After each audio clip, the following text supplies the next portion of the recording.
کیونکہ یہ نہیں معلوم ہونا چاہیے کہ ہم دونوں ایک عقیدہ رکھتے ہیں، ہم تمہارے خلاف ہیں۔ پوری دنیا، دوسری مثال دے رہا ہوں، پوری دنیا آنکھ بند کر کے اپنے پوجنے والی کی پوجا کرتی ہے، جس کی بھی پوجا کرتی ہے آنکھ بند کیے رہتی ہے۔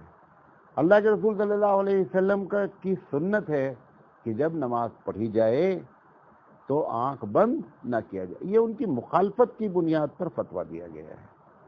باقاعدہ ایک حدیث ہے کہ خالف الیہود والنصارى، کہ لوگوں یہودیوں اور نصرانیوں کی مخالفت کرو، کس چیز میں؟ اسی چیز میں، عبادت میں اور عقیدے میں۔ ہمارا ان کا عقیدہ ایک دم الگ رہتا ہے، ہمارے عقیدے سے ان کا عقیدہ ٹیلی کر جائے تو الگ بات ہے، ان کے عقیدے سے ہمارا عقیدہ ٹیلی نہیں کرنا چاہیے۔ جیسے عیسائی کا عقیدہ ہے کہ عیسیٰ علیہ السلام کو اللہ تعالی یعنی لوگوں نے پھانسی دے دی، ہمارا قطعی عقیدہ نہیں ہے۔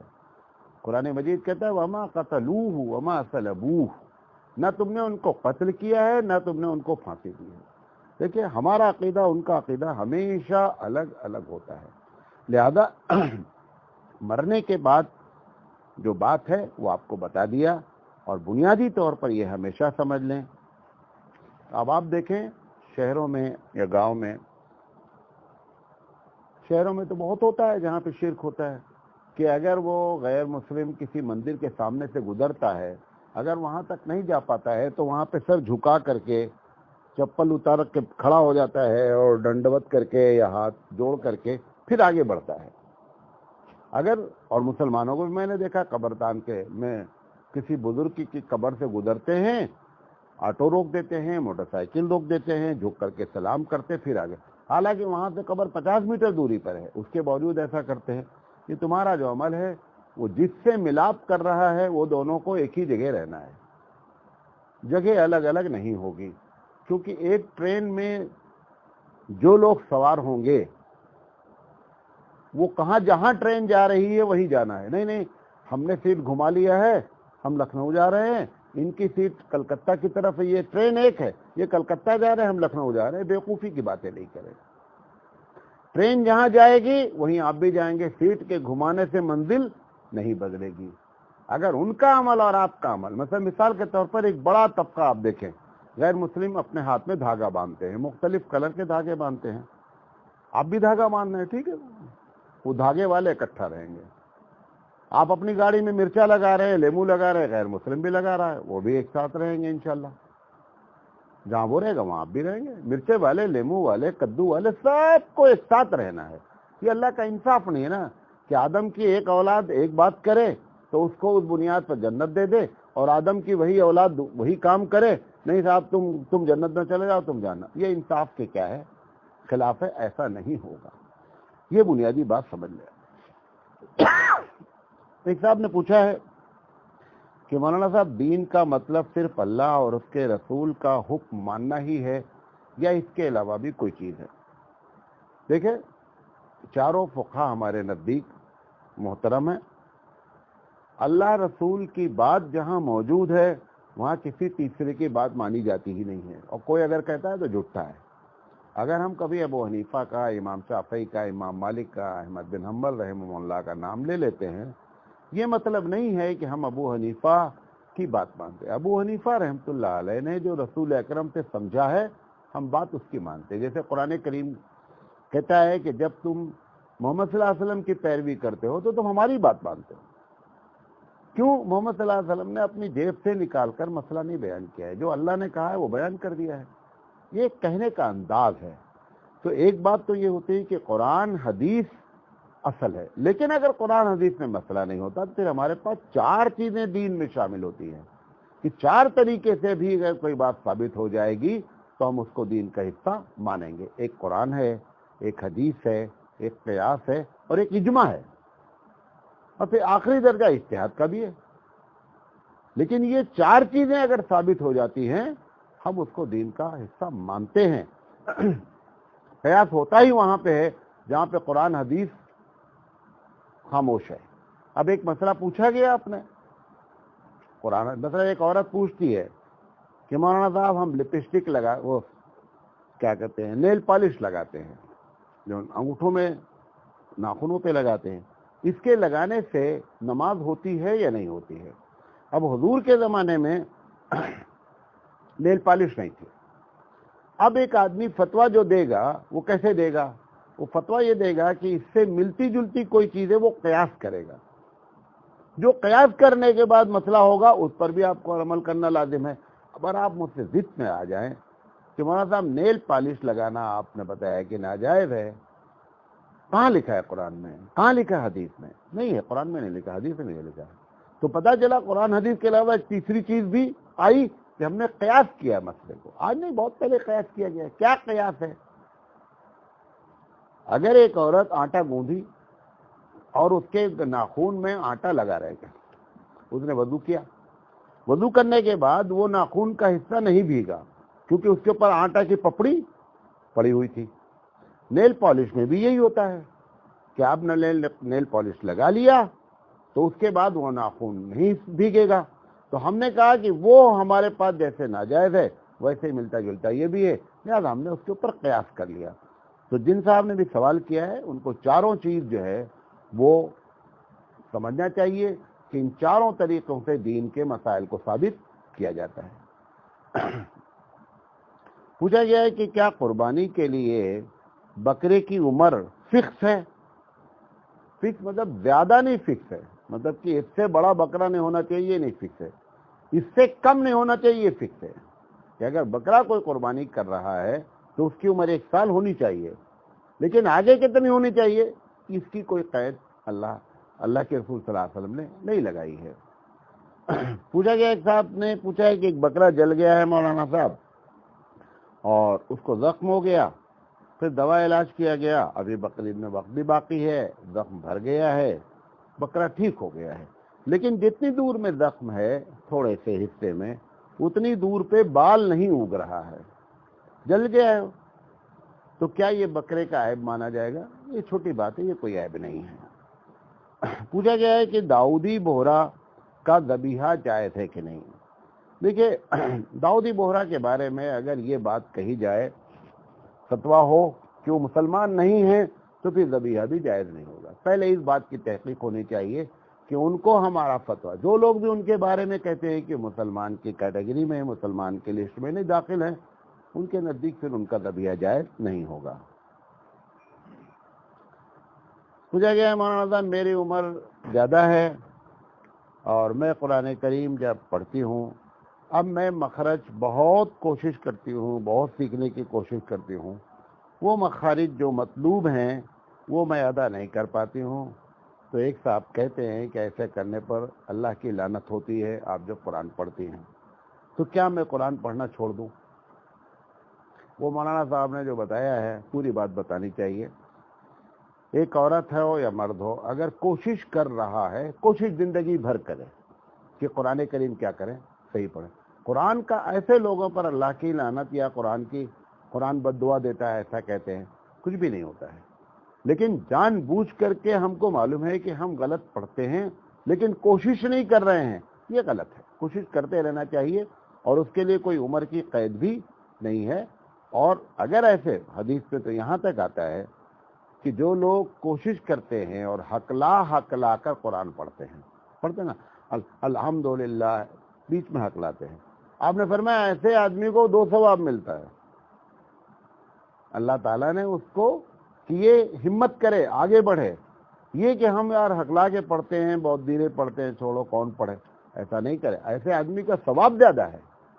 لیکن میں یہ نہیں کہہ رہا ہوں کہ اب آپ کو معلوم ہو گیا کہ مولانا صاحب نے کہہ دیا حق لانے کا ثواب زیادہ ہے تو حق لانے کو آپ برقرار رکھیں کہ ثواب زیادہ ملے، ایسا بھی نہیں کریں.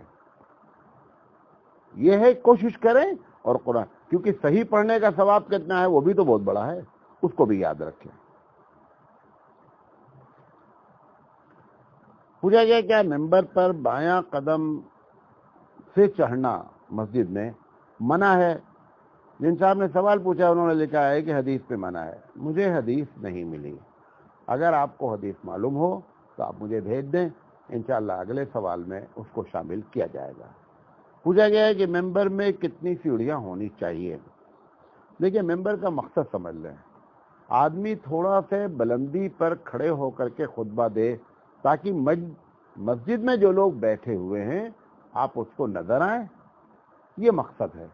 اب زیادہ تر جو صحابہ کے زمانے میں اور جو ہے مسجدیں، اس میں اکثر لوگوں کی رائے یہ ہے، فتاوے ہیں کہ 3 سیڑھی کا ہونا مستحب ہے، لیکن اگر کہیں ضرورت 5 کی پڑی ہے، 8 کی پڑی ہے، کیا جا سکتا ہے، اس میں کوئی ایسی بات بنا دی نہیں ہے۔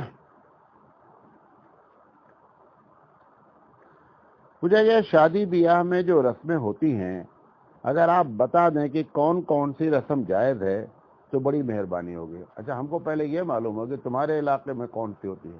اگر آپ یہ سوال کرتے کہ شادی بیاہ میں سنت کے مطابق کون سی رسم ہوتی ہے وہ بتا دیں مولانا، تو ہم بتا دیتے بھائی قرآن حدیث سے کہ شادی میں کیا کیا سنت ہے رسم کرنا۔ اب ہر علاقے کی رسم الگ ہے، کیوں؟ کیونکہ یہی تو غلط ہونے کی پہچان ہوتی ہے۔ اگر سنت کے مطابق کوئی کام ہوتا ہے تو پوری دنیا کیا کرتی ہے؟ ایک طریقے پہ رہتی ہے۔ مثال کے طور پر فجر کی نماز میں 2 رکعت سنت ہے، 2 رکعت فرض ہے۔ آپ کے گاؤں والے بھی 2 رکعت پڑھتے ہیں، اور لندن والے بھی پڑھتے ہیں، امریکہ والے بھی پڑھتے ہیں، لکھنؤ والے بھی پڑھتے ہیں، اجودھیا والے بھی پڑھتے ہیں، سب پڑھتے ہیں۔ کیوں؟ کیونکہ وہ سنت ہے۔ لیکن شادی بیاہ میں آپ اپنے گاؤں میں دیکھیں گے تو ایک طریقے سے ہو رہی ہوگی، آپ دوسری جگہ چلے جائیں گے دوسرے طریقے سے ہوگی، کیونکہ انسان جب اپنی عقل سے کسی چیز کو پیدا کرتا ہے تو انسانی عقلیں الگ الگ معیار رکھتی ہیں، الگ الگ طریقہ بھی آ جائے گا۔ اگر حبیب مصطفیٰ کا طریقہ ہوگا تو وہ عالمی طور پر ہمارے رسول ہیں، ان کا طریقہ بھی کیا ہوگا؟ عالمی ہوگا۔ یہی بڑی پہچان ہے کہ یہ کام غلط ہے۔ تو میں یہ نہیں بتا سکتا بابو کہ کون کون سی غلط ہے، ہر علاقے میں الگ الگ ہے۔ اب سوال یہ ہے کہ کیا شادی میں سنت ہے، یہ پوچھا جا سکتا ہے، وہ آپ کو بتا دیتے ہیں، اگر کرتے نہیں ہے کوئی۔ وہ سنت طریقہ کیا ہے؟ جب شادی کا ارادہ ہو تو آدمی جس لڑکی سے شادی کرنا چاہتے ہیں گھر والے رشتہ بھیجیں، ایک تاریخ متعین ہو اور اس پر نکاح کر دیا جائے، یہ سنت ہے۔ نکاح کے بعد کیا ہے؟ اب آپ جو کچھ بھی کرتے ہیں، آپ اپٹن لگائیں، آپ رت جگہ کریں، آپ مہندی لگائیں، جتنی بھی چیزیں ہیں سب خرافات ہیں، اس کا شادی سے کوئی تعلق نہیں ہے۔ اللہ کے رسول نے تو فرمایا کہ نکاح کو آسان کرو، اور آپ نے ایک جگہ فرمایا کہ آسان نکاح میں اللہ نے برکت رکھی ہے۔ ہم نے کیا کیا ہے؟ ہم نے نکاح کو مشکل کیا ہے۔ یہی وجہ ہے، کوئی کہہ رہا ہے کہ صاحب شادی ہم کرنا چاہتے ہیں لیکن ابھی گھر نہیں بنا ہے، کوئی کہہ رہا ہے کہ شادی کرنا چاہتے ہیں ابھی ہمارے پاس پیسہ نہیں ہے۔ اگر آپ کے اندر یہ طاقت ہے کہ آپ ایک عورت کا خرچہ اٹھا سکے تو آپ شادی کر لیجئے، ختم ہو گئی بات۔ اس کے بعد اللہ تعالیٰ نے کہا ہے کہ اگر تم، قرآن کی آیت ہے کہ اگر تم حالات تمہارے معاشی لحاظ سے خراب ہوں گے تو اللہ تعالیٰ بہتر کر دے گا۔ آپ اس کے الٹی پالیسی لگائیں کہ خرچہ کہاں سے ہوگا، وہ کہہ رہا ہے شادی کرنے کے بعد ہم حالات ٹھیک کر دیں گے۔ لہذا کوئی بھی جتنی بھی رسم آپ کرتے ہیں، ساری رسم جو ہے کوئی بھی شریعت سے ثابت نہیں ہے۔ ولیمہ کرنا سنت ہے، وہ بھی واجب نہیں ہے۔ بطور خوشی کے شادی میں اظہار کے طور پر، جیسے چند لوگ بیٹھے ہوئے ہیں، لڑکی کا گھر ہو یا لڑکے کا گھر ہو، شادی سے 1 دن پہلے 2 دن پہلے بیٹھے ہوئے ہیں، ایک مشاعرہ رکھا ہوا ہے، اچھے اشعار پڑھے جا رہے ہیں، خوشی کے طور پر یہ کیا جا سکتا ہے۔ اللہ کے رسول کے زمانے میں بھی ایسا ہوا ہے۔ اور جہاں تک رسموں کی باتیں ہیں، 5-6 جملے بول رہا ہوں، غور سے سن لیجئے۔ رسم کو لازم سمجھنا جو کہ شریعت نے لازم نہیں کیا ہے، گناہ ہے۔ کوئی بھی رسم، آپ کو مثال دے رہا ہوں، آپ کو دلہا جب بنا تو مسجد لے جانا ہی جانا ہے، پہلی بات یہ سنت کے خلاف ہے۔ دوسرا جو آپ نے جو کیا جو لازم ہے یہ گناہ ہے، نماز پڑھنے کا ثواب تو ملنا ہی نہیں ہے اس کو تو اس چیز کے لازم سمجھنے کا گناہ ملنا ہے۔ اگر دوسرے جملہ بول رہا ہوں، اگر رسم کا تعلق عقیدے سے ہے، جیسے میں نے بتایا ضامن باندھنے والے، جس کا تعلق کس چیز سے ہے؟ عقیدے سے ہے، تب شرک کا گناہ ملے گا۔ کس چیز کا گناہ ملے گا؟ شرک کا گناہ ملے گا۔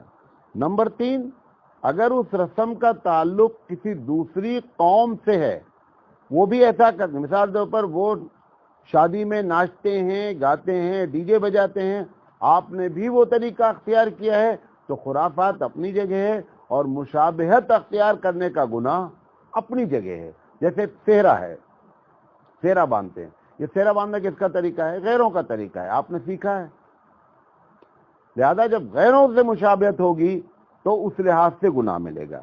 اسی طریقے سے اگر رسم کی جا رہی ہے اور اس رسم کے بارے میں عقیدہ رکھا جا رہا ہے کہ اس کے کرنے سے ثواب ہے، تو بدعت کا گناہ ملے گا۔